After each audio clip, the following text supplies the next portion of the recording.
अथ श्री साई सच्चरित प्रारंभः। साईं बाबा का पुनरागमन। जिला औरंगाबाद के धूप गांव में चांद पाटिल नामक एक धनवान मुस्लिम रहते थे। जब वे औरंगाबाद को जा रहे थे तो मार्ग में उनकी घोड़ी खो गई। 2 मास तक उन्होंने उसकी खोज में परिश्रम किया, परंतु उसका कहीं पता न चला।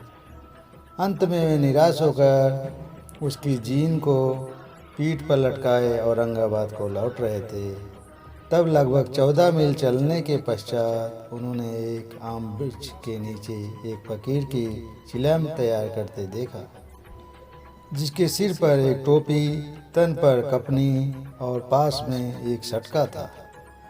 फकीर के बुलाने पर चांद पाटिल उसके पास पहुँचे। जीन देखते ही फकीर ने पूछा, यह जीन कैसी? चांद पाटिल ने निराशा के स्वर में कहा, क्या कहूँ, मेरी एक घोड़ी थी, वह खो गई है और यह उसी की जीन है। फकीर बोले, थोड़ा नाले की ओर भी तो ढूंढो। चांद पाटिल नाले के समीप गए तो अपनी घोड़ी को वहाँ चरते देखकर उन्हें महान आश्चर्य हुआ।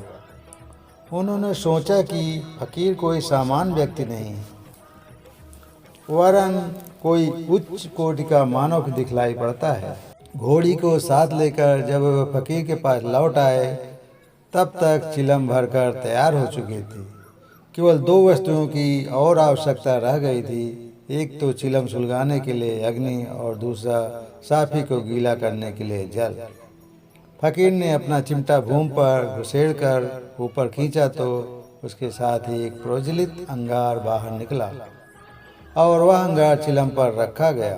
फिर फकीर ने सटके से ज्यों ही बलपूर्वक जमीन पर प्रहार किया, त्यों ही वहाँ से पानी निकलने लगा और उसने साफी को भिगोकर चिलम को लपेट लिया। इस प्रकार सब प्रबंध कर फकीर ने चिलम पी और तत्पश्चात चांद पाटिल को भी दी। यह सब चमत्कार देखकर चांद पाटिल को बहुत बड़ा आश्चर्य हुआ। चांद पाटिल ने फकीर से अपने घर जाने का आग्रह किया। दूसरे दिन चांद पाटिल के साथ फकीर उनके घर चला गया और वहाँ कुछ समय रहा। पाटिल धूप गांव का अधिकारी था। उसके घर पर अपने साले के लड़के का विवाह होने वाला था और 12 सीढ़ी को जाने वाले थे। इसीलिए चांद पाटिल सीढ़ी को प्रस्थान करने को पूर्ण प्रबंध करने लगा। फकीर भी बारात के साथ ही गया।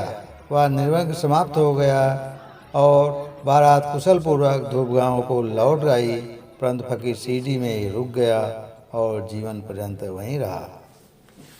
श्री सद्गुरु साईनाथ पर शुभ नमः।